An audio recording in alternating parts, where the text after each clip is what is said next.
terkadang. Saudara, kedua, kepemimpinan berakhlak membina kepercayaan dan kestabilan negara. Kepemimpinan berakhlak membina kepercayaan dan menawarkan setia dan memecahkan perpaduan negara. Kepercayaan adalah maduang paling berharga dari sesebuah negara. Kepercayaan tidak boleh dijual beli, tetapi hanya boleh dibina melalui akhlak dan integriti yang konsisten.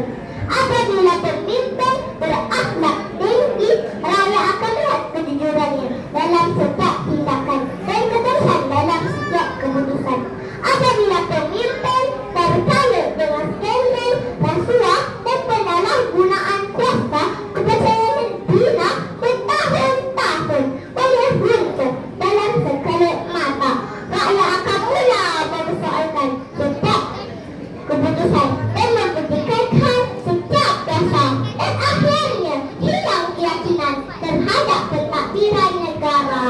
Buktinya, Engagement Trust Barometer menunjukkan lebih 50% masyarakat dunia mengalami krisis kepercayaan bermula dengan pemimpin yang tidak teles.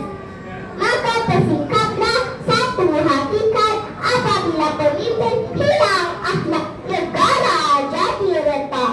Apabila pemimpin hilang arah, rakyat hidup resah. Ketiga, reformasi memerlukan akhlak, bukan sekadar sistem. Reformasi tanpa akhlak hanyalah retorik anggapan. Sistem tanpa iman hanyalah faktor yang runtuh. Dalam usaha membina negara yang modern dan bagai reformasi sering diperkenalkan, undang-undang diperketatkan, sistem diperkemaskan, dan prosedur dipertingkatkan.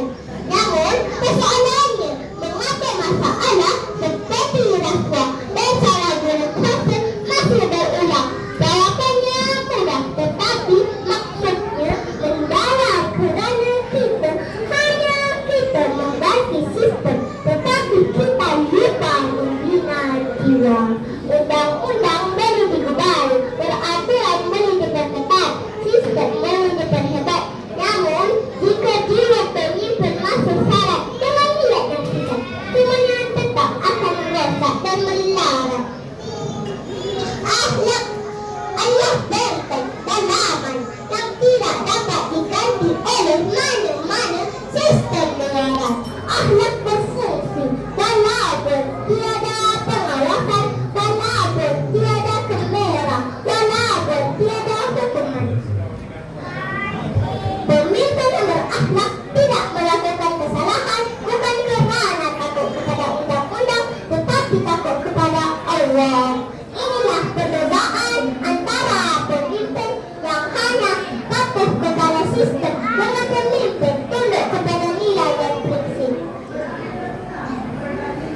Yang pertama, perlu kawal. Yang kedua, perlu dipercayai. Maka terbuktilah tanpa sanksi bahawa sistem mampu mengawal, namun akhlak mampu menghalang.